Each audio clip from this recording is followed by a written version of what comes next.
You're listening to Spark TV, where we bring you daily interviews with real women in business at all stages. I'm your host, Danielle Lewis, and I am so grateful to have you here. So you sell, and because you do government contracts, so what does your business model look like? Do you do e-commerce, wholesale, contracts? Like, what's that ecosystem look like?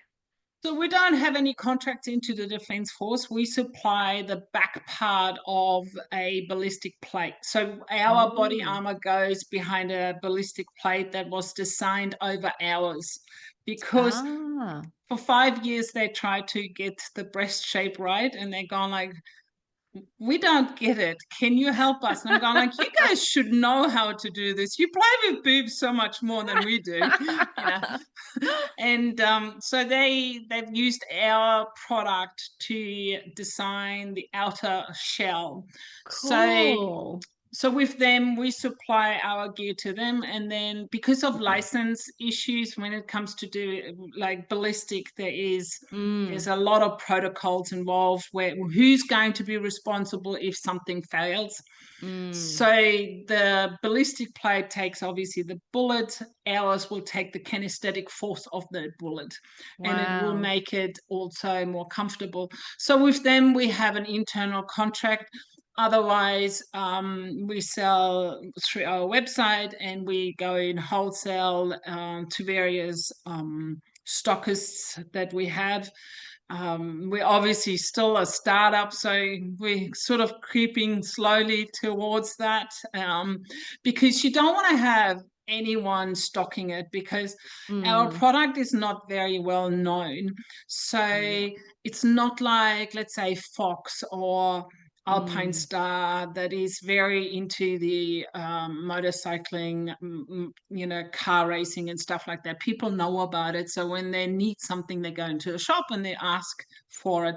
Where Yeah. with Fempro Armour, the stockist still has to promote us. So they still have to talk about it. So for me, I'd rather have less stockists, but they actually help us promote and grow, instead a stockist that keeps your product just on the shelf and is waiting for it to walk out by itself. Yeah. Because we're not at that stage yet. That's awesome. And it is actually great advice for people. I think sometimes when you are going down the wholesale path, you just think the more the better. But you're so right. That person, I remember even Sarah Blakely, who founded Spanx, she talks about that. She's like, in the early days, she'd have stockists, but she would go into the department store and just stand there and tell people what it does, because she's like, no one got it. Like the sales assistant didn't know what they were or what they do. So, and then obviously that went on to be a very billion-dollar company. So I feel like you're on the way. The problem I find with stockists is because they don't train staff properly. Yeah. And I have cancelled on 2 stockists. One was in Canada, where he was a pain in the ass, Yeah. seriously. And I was thinking, if this is the first 2-3 months, and Yeah. I wanted to, so being German, we like paperwork, we like contracts. I don't do grey. I'm very black and white. And I like to have things spelled out so that communication is open and no Yeah. mistakes are being made. And you can't, if I have a contract and you sign it, you know exactly what you can expect from me, but you also know what I'm expecting from you. Now, if you sign it, then for me, that shows you have read it. And if you haven't, well, that's not my problem, but I will hold you accountable to this.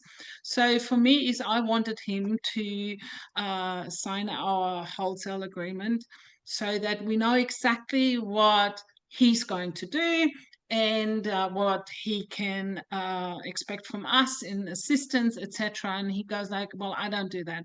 And I'm going like, that's okay.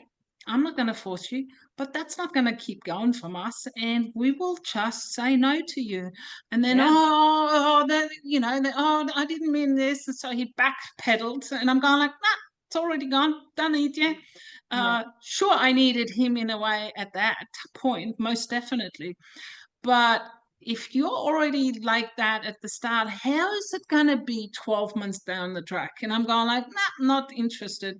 And just recently, I had a conversation with a stockist where she, like, gone like, okay, your last order was in 2022. Do you still want to be a stockist of ours? And she, oh yeah, yeah, and I'm going like, well, you are obviously not promoting or doing new bits, and I haven't seen any social medias, etc. What do you need from us, and all that kind of stuff? And then she said, oh, we are promoting you. And I'm going like, okay, so how come when I rang last week, the assistant who answered the phone didn't even know what Fempro Armour was? And I'm going like, well, if your salesperson doesn't know what we are, then I can assume you're not promoting, because if they, so I'm kind of like, so it is a very tough thing to have a particular, I hate the word, you're a niche, because we're not a niche. I mean, we are females. We are, the population has more females than males. However, we are like Billabong when they started in the 80s. There was nothing for females, and suddenly, there's a different approach to it than if you have already underwear out there and you're bringing a different kind of underwear, but it's still in the same underwear, Genre. people.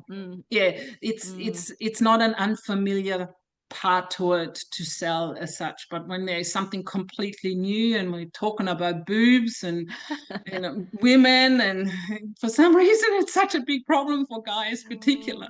That wraps another episode of Spark TV. Shout out to Spark TV sponsor IP Australia for their amazing support of the Spark podcast and women in business.